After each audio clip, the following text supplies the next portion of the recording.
pouvez tourner avec moi sans plus tarder dans le livre de Ésaïe. Ésaïe, le chapitre 30, dans cette maison de prière ce soir, plein milieu de la semaine. N'est-ce pas merveilleux de se retrouver pour étudier la parole, prier les uns pour les autres, adorer Jésus. Hallelujah. Le titre de mon message est celui-ci ce soir, « Attends-moi ». Attends-moi, je ne parle pas de moi, hein, c'est Dieu. Hein. C'est pour ça que j'ai écrit après « Dis le Seigneur ». Attends-moi, dit le Seigneur. On a vécu ce matin un miracle. Je suis obligé de vous partager, l'équipe pastorale, quand on apprend à attendre le Seigneur. Et c'est incroyable. Hier, nous étions en réunion pastorale et je disais à l'équipe, nous allons être défiés, nous aussi, en tant que pasteurs, dans ce qu'on prêche. On prêche aux gens de relâcher, de faire confiance à Dieu, tout ça. Et dimanche, j'ai prêché de tout mon cœur et je descendais l'estrade. En descendant l'estrade, j'entends le Saint-Esprit me dire, « Toi aussi, tu vas être challengé. » Et je ne peux pas vous dire les détails, c'est sûr, c'est confidentiel, mais quand tout sera terminé, on aura beaucoup de miracles à vous raconter. Mais notre campus de Logne a été mis dans une grande difficulté et on a décidé de compter sur Dieu. Amen. Et hier, on parlait, tout ça, l'équipe pastorale, tout ça ensemble. Et ce matin, on a décidé hier, non, on va compter sur le Seigneur. Et ce matin, pasteur Sam me racontait qu'il était chez lui. Et le Seigneur lui dit, arrête de faire ce que tu fais, va prier pour la situation. Il va prier. Et tout à coup, il dit, j'ai envie d'envoyer un message à quelqu'un, tu vois. Et il prend son téléphone pour commencer à envoyer le message. Et le Seigneur lui dit, non, tu n'envoies pas ce message. Tu envoies un message à moi le Seigneur, et attends-moi. C'est la personne à qui tu veux écrire, c'est elle qui va t'écrire un message. Donc il dit, OK Seigneur, je m'attends à toi. Il est retourné prier. Quand il a terminé de prier, c'est la personne qui lui a envoyé un message et que c'était une très, très bonne nouvelle. Toute la situation est en train de se ficeler. Dieu est vraiment bon. Amen. Je veux vous parler ce soir dans l'alliance que nous avons avec Dieu. Il y a des exigences. On l'a vu ensemble, on revoit les choses. Il faut toujours revoir nos bases. Les plus grands joueurs de tennis au monde vont te dire que tous les matins, ils vont sur un court de tennis et puis ils revoient leur base de tennis. C'est super important. Dieu fit alliance avec Israël dans Exode 18 et il a suivi volontairement tout le protocole que des rois suivaient lorsqu'ils faisaient alliance ensemble. Et en général, on avait un roi suzerain, donc un empereur qui faisait une alliance avec un petit roi, souvent le roi d'une petite ville ou d'une ville. Il faisait une alliance avec ce roi et il lui disait, tu vas me servir, tu vas entrer dans mon empire, tu vas entrer dans mon grand royaume, mais en contrepartie, si jamais tu te fais attaquer, tu m'appelles et c'est tout l'empire, tout le roi suzerain avec toutes ses armées va venir, nous allons tous venir te défendre et te délivrer. Et c'est exactement, au Sinaï, c'est tout ce qui se passe. C'est impressionnant de voir, les historiens ont trouvé des stèles. Il y a la stèle d'Hammurabi que vous pouvez aller voir juste ici au musée du Louvre.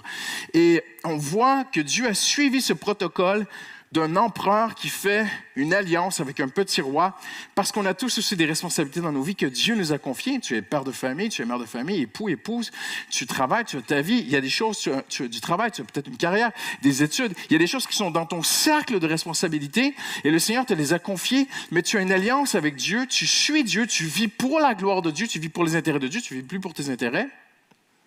On est tous d'accord là-dessus? Tu vis pour sa gloire, et parce que tu vis pour sa gloire, maintenant, Dieu dit, je serai là quand tu as besoin. Et ce soir, je veux miser sur l'importance d'avoir cette attente envers Dieu. Et il y a un moment dans l'histoire d'Israël, dans Ésaïe, le chapitre 30, où un roi extraordinaire, le roi Ézéchias, la Bible dit que jusqu'à lui, il n'y a pas eu de roi en Israël qui fut aussi fidèle à l'Éternel entre David et lui. Depuis le roi David, c'était le roi le plus près du cœur de Dieu. On a parlé d'Asa dernièrement, mais après Asa. Et Ézéchias est un roi qui aime Dieu de tout son cœur. Il a tout donné pour Dieu. Il suit Dieu de tout son cœur. Il fait tout ce qu'il peut pour Dieu. Et à un moment donné, il va se passer quelque chose et littéralement, il va rétrograder. Et regardez avec moi. Et là, au chapitre 30, verset 1er, Dieu dit, ceci, je pense que ça apparaît à l'écran, Malheur aux enfants rebelles qui forment des projets en me tenant à l'écart. Là, tu pourrais dire, mais c'est un verset très, très dur. Ça ne se peut pas que Dieu écrive ça à un homme de Dieu. Oui, oui, il écrit ça à un homme de Dieu et au peuple. Il écrit ça à Ézéchias. Donc, c'est Ésaïe qui amène ce message au roi Ézéchias, déclare l'Éternel et qui conclut des alliances sans se laisser inspirer par moi. Qu'est-ce qui s'est passé? Je vais vous l'expliquer dans un instant. Mais il s'est passé quelque chose de très, très grave. Et là, Dieu dit un petit peu plus loin dans le texte, c'est pourquoi l'Éternel attend de vous faire grâce. Donc, on a un roi qui est sorti de son alliance avec Dieu pour faire une autre alliance. Et parce qu'il est sorti, Dieu ne peut plus l'aider. Et là, Dieu dit, j'attends que tu reviennes. C'est pourquoi l'Éternel attend de vous faire grâce, c'est pourquoi il s'élève pour vous faire miséricorde, car l'Éternel est un Dieu de justice, bienheureux tous ceux qui l'attendent. Et regardez les mots-clés dans le texte.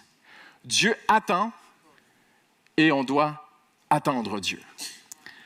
Simplement dit ce soir, Dieu s'attend seulement à ce que tu t'attendes à lui. C'est ça l'alliance. Parce qu'on a parlé beaucoup d'autres choses dans les réunions précédentes, on ne peut pas tout refaire la série. Maintenant, on est dans un contexte d'un homme et d'une femme qui aime Dieu, qui n'est pas parfait, mais vraiment qui veut vivre pour Dieu. Alors maintenant, c'est très, très simple. Quand le roi était attaqué, eh bien, il était entouré, parfois, il se levait le matin, il était entouré d'ennemis. Il envoyait des messagers dire au suzerain, nous avons une alliance, envoie tes armées, viens m'aider, au secours, à l'aide, SOS. Mais il y avait une attente. Le temps que ça mettait que les chevaux partent et que le messager aille, parfois 1, 2, 3 jours à cheval, et que l'empereur apprenne qu'il doit venir aider le petit roi, et qu'il mette en branle, qu'il monte son armée, et que le messager revienne, j'aimerais vous dire, le petit roi, parfois les heures étaient longues. J'aimerais vous dire, parfois la vie chrétienne est comme ça. C'est vrai, hein? Seigneur, je t'ai tout donné. Seigneur, je te suis. Seigneur, j'ai mis ma vie en règle avec toi. Et Seigneur, tu m'as dit qu'on a une alliance ensemble et que tu ne m'abandonnerais jamais, que je pourrais crier à toi et que je pourrais dire au secours, Seigneur, j'ai besoin de toi. Et que n'importe quand je t'appellerai, Seigneur, tu viendrais m'aider. Seigneur, je t'appelle, mais là, le temps passe. Et là, il y a une clause très importante dans l'alliance, l'attente.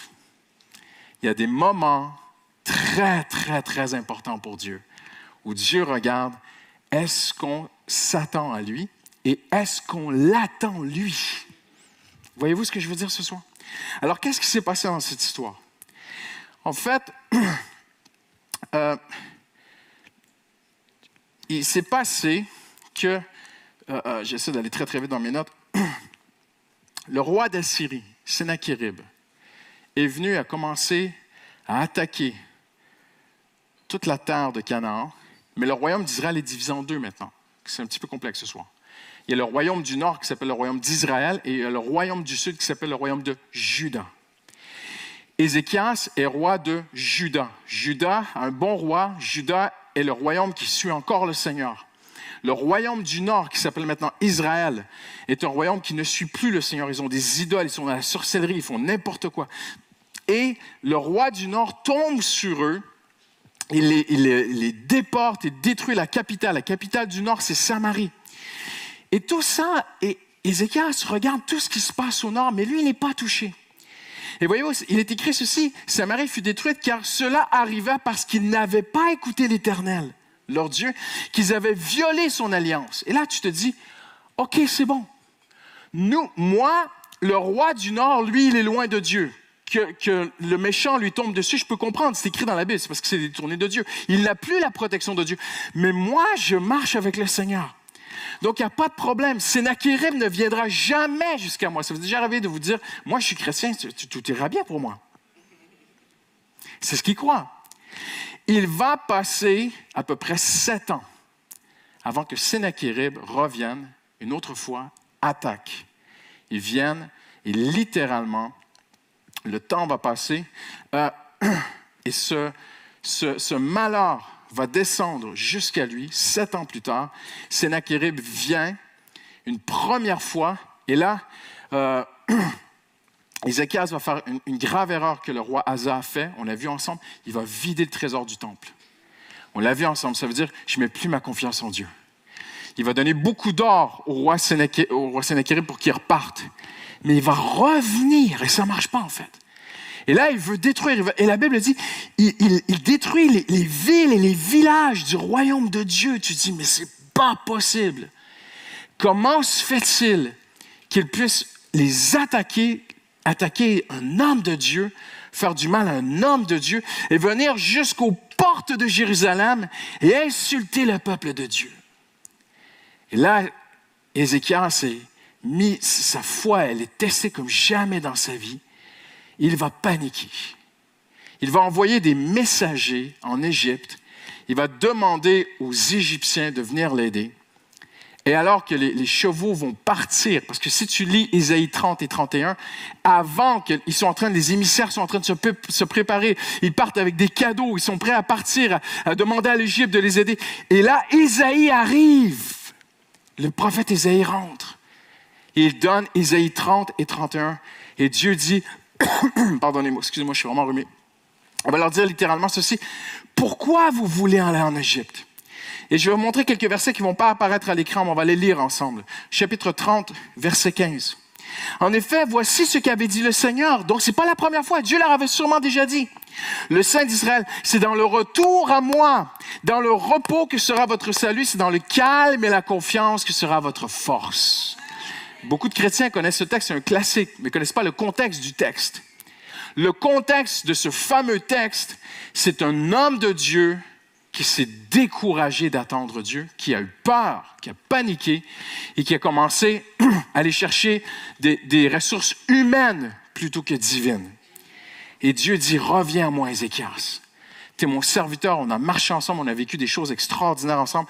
Ézéchias a vécu des percées de Dieu merveilleuses dans son ministère, dans sa royauté. Et là, Dieu dit ceci. Et Dieu continue au verset 18. Cependant, l'Éternel n'attend que le moment de vous faire grâce. Impressionnant. Vous êtes sortis, j'attends de vous faire grâce, on l'a vu ensemble. C'est pourquoi il se lèvera pour vous manifester sa compassion. En effet, l'Éternel est un Dieu d'équité, un Dieu de droiture. Heureux tous ceux qui comptent sur lui. Tourne-toi à la personne à côté de toi et dis, est-ce que tu comptes sur Dieu? Heureux tous ceux qui comptent sur lui. Hallelujah. Je continue. Oui, un peuple habitera encore à Sion, à Jérusalem. Tu ne pleureras plus. Il te fera grâce quand tu crieras. Dès qu'il aura entendu, il te répondra. Wow! Quelle promesse de l'alliance! Ézéchias, toi et moi, nous avons un contrat. Nous avons une alliance. La Bible dit que littéralement, Ézéchias vivait selon l'alliance de Moïse. Il faisait de son mieux pour suivre le Seigneur. Et Dieu lui dit, mais tu as eu peur, tu as paniqué un instant. Tu envoies des messagers en Égypte, ne fais pas ça. Regarde, tu m'invoqueras, je te répondrai. C'est ce qu'il dit. Rapidement, le Seigneur vous donnera du pain quand vous serez dans la détresse, de l'eau au milieu de l'oppression. Ton maître ne se cachera plus et tes yeux le verront. Incroyable. Tes oreilles entendront dire derrière toi, voici le chemin à prendre, marchez-y. Je vais te guider quand vous irez à droite, quand vous irez à gauche. Verset 29, vous chanterez comme la nuit où l'on célèbre la fête. Vous aurez le cœur joyeux comme celui qui marche au son de la flûte pour aller à la montagne. Ce sera comme la fête littéralement. Et je continue. Tout comme des oiseaux déploient leurs ailes, l'Éternel, le maître de l'univers, étendra sa protection sur Jérusalem. Il protégera, il délivrera, il épargnera, il sauvera. N'allez pas en Égypte. Ne courez pas chez les hommes chercher du secours. Restez confiants en moi, c'est ce que le Seigneur dit. Revenez à celui dont les Israélites se sont profondément détournés. L'Assyrien tombera sous les coups d'une épée qui n'est pas celle d'un homme. Et la fin de l'histoire, c'est qu'un ange a frappé 190 000 hommes. L'épée de l'ange a frappé, comme Dieu avait dit, pas un homme, un ange a frappé. Dieu a tenu promesse. Et je continue. Une épée qui n'est pas humaine l'engloutira. Et alors que le prophète Ésaïe donne cet avertissement, n'allez pas en Égypte, ne courez pas, revenez à moi. Eh bien, chose extraordinaire, tout ce que Dieu attendait va prendre place, il se repent. Le roi Ézéchias se repent. Combien de rois dans l'Ancien Testament, au lieu de se repentir, ont tué le prophète? Là, il se repent. Il dit, j'allais faire à ma tête. J'allais pas me soumettre. J'ai eu peur, j'ai paniqué. J'ai vu les armées de l'ennemi devant moi. J'ai pas compris, Seigneur, pourquoi tu as laissé l'ennemi détruire des choses dans ma vie, dans mon royaume. Pourquoi est-ce que tu as laissé l'épreuve rentrer comme ça? Seigneur, j'étais convaincu que l'autre peuple qui marche en Dieu, le royaume du Nord qui vit dans le péché, eux peuvent être frappés par l'ennemi. Mais moi qui ai été fidèle à toi toute ma vie, comment se fait-il que moi je sois frappé? Je comprends pas, Seigneur. Pourquoi l'épreuve me frappe moi aussi? Voyez-vous, parfois, Dieu permet des épreuves qui touchent la vie du croyant, mais il y a une chose qui doit être protégée, que le Seigneur ne permettra jamais que ce soit touché si on garde confiance en Dieu. C'est notre paix intérieure. Tout Juda est frappé, mais on ne peut pas toucher à Jérusalem. Ça a un sens. Jérusalem, c'était le cœur. Il y a une chose, on vit des épreuves comme tout le monde. Mais il y a une chose qui doit être regardée, qui peut être regardée, que Dieu ne permettra jamais si on se confie en lui. Dieu va protéger cette chose dans nos vies. C'est notre paix intérieure. Tu peux vivre dans un palais, mon ami.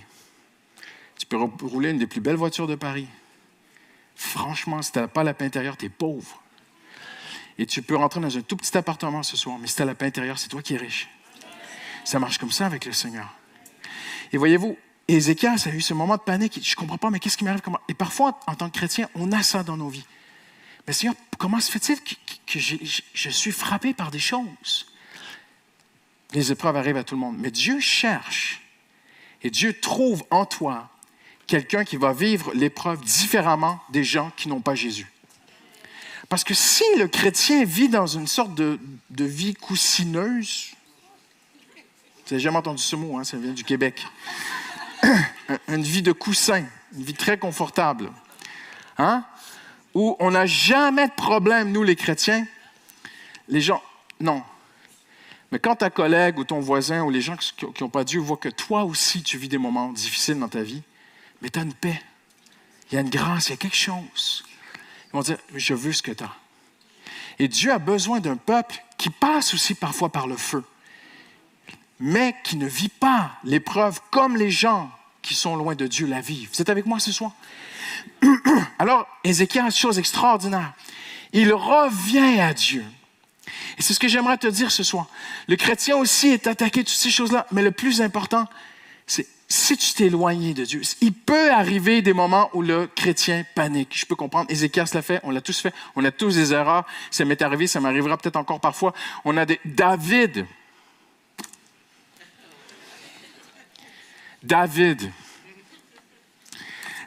regarde Saül et lui dit, « Certainement l'Éternel me délivrera de ta main. » Et Saül dit, « Wow, bravo. » Et Saül rentre chez lui. David se retourne et dit à ses potes, « Certainement que je mourrai par la main de Saül. » Vous connaissez cette histoire? C'est impressionnant, hein? Il dit à Saül, « Dieu est avec moi, il va me protéger toi. » 2 minutes après, « Ah, je ne sais pas si Dieu va me protéger. » Parce qu'on est des hommes. Et Dieu comprend ça. Il comprend que tu as des hauts, tu as des bas, tu as des doutes, tu as des foi, tu as de la foi. Mais l'important, c'est reviens à Dieu. Reviens à Dieu. Seigneur, je me confie en toi. Et là, Ézéchias va faire quelque chose d'extraordinaire. Il va décider de se confier en Dieu à la vie, à la mort. Je ne lâche, si j'y laisse ma peau, ce sera ainsi, mais je me confie en Dieu. Amen. Première chose ce soir. Pour attendre Dieu, Dieu dit « Attends-moi », c'est le titre de mon message, mais il faut que tu reviennes au Seigneur. Il faut que tu reviennes à lui confier tout. Et 2, il faut que tu attendes le Seigneur. Et ça, c'est un apprentissage, mon ami. Je suis encore au banc des étudiants. On a tous à apprendre à compter sur le Seigneur, à attendre le Seigneur. Amen? Parce que l'attente, elle n'est pas facile. Ézéchias va décider d'attendre le Seigneur. Et vous savez ce qui va se passer? Pendant qu'il attend le Seigneur, il va se prendre des attaques. Souvent, tu attends le Seigneur, il t'a fait une promesse. Il y en a, vous savez très, très bien de quoi je parle. J'entends des réactions. Vous avez du vécu. Tu dis, Seigneur, je te fais confiance. Et dès que tu as levé le poing en disant, Seigneur, je te donne tout, je te fais confiance, pim, pim, les flèches commencent à arriver. Et en fait, Ézéchias dit, Seigneur, je te fais confiance. Alors, le chef de l'armée de Satan vient le voir, avec 190 000 hommes et plus autour de lui. Et regardez ce qu'il va lui dire. Quelques diapos que j'ai préparés ce soir. Vas-y, ma soeur.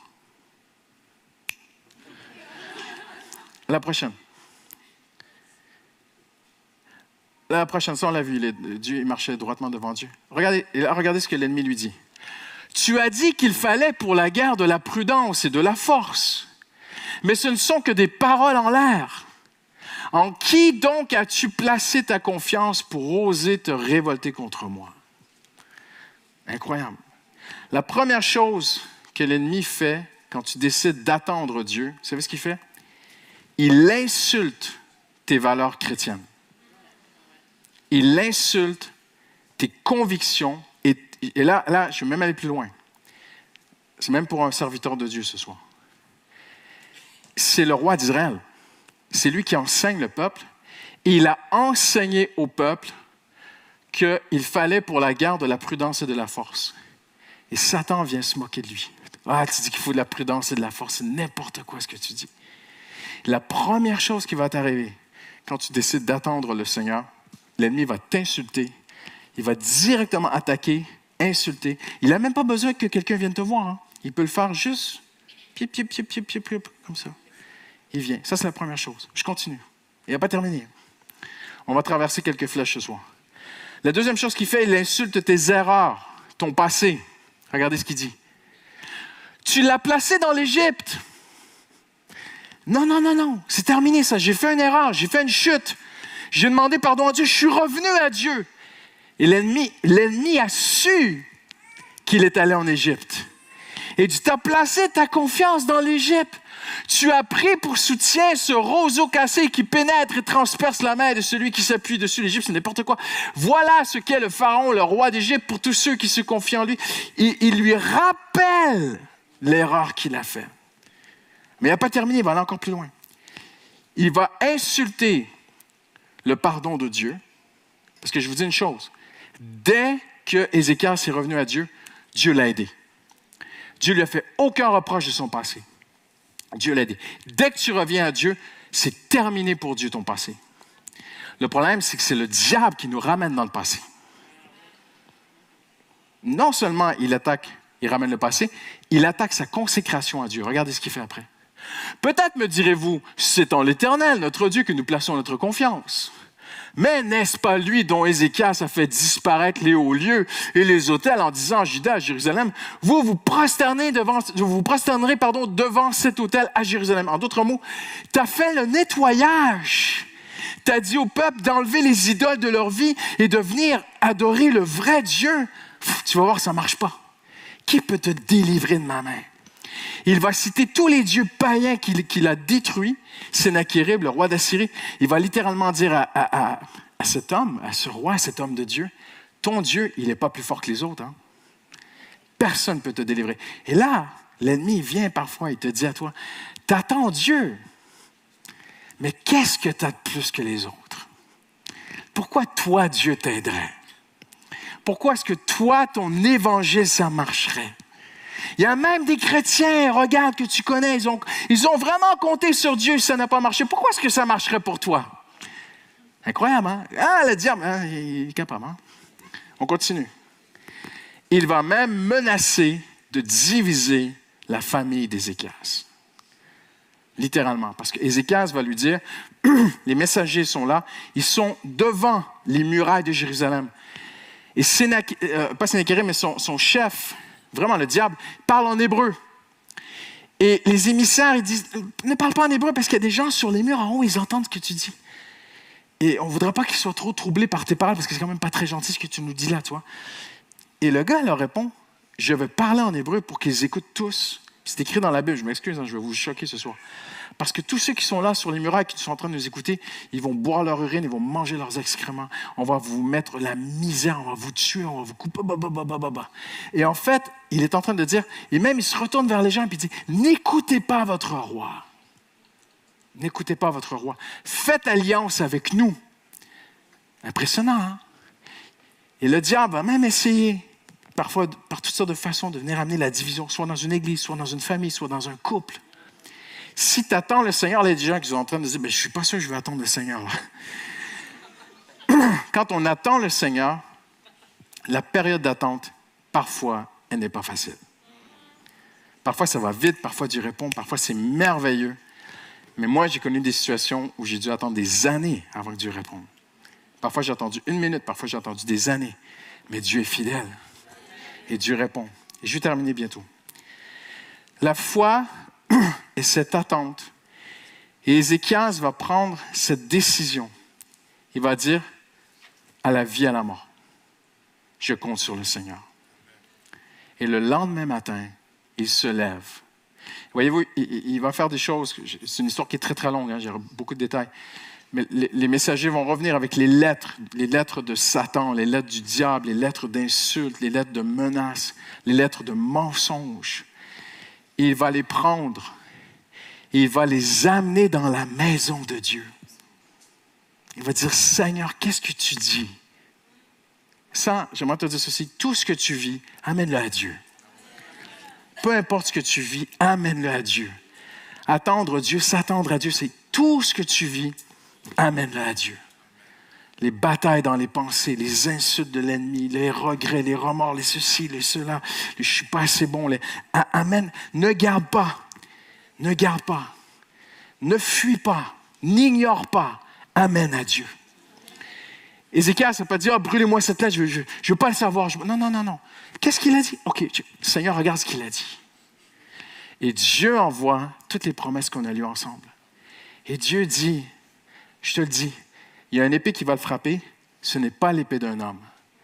Le lendemain matin, Ézéchias se lève, 189 000 hommes sont morts.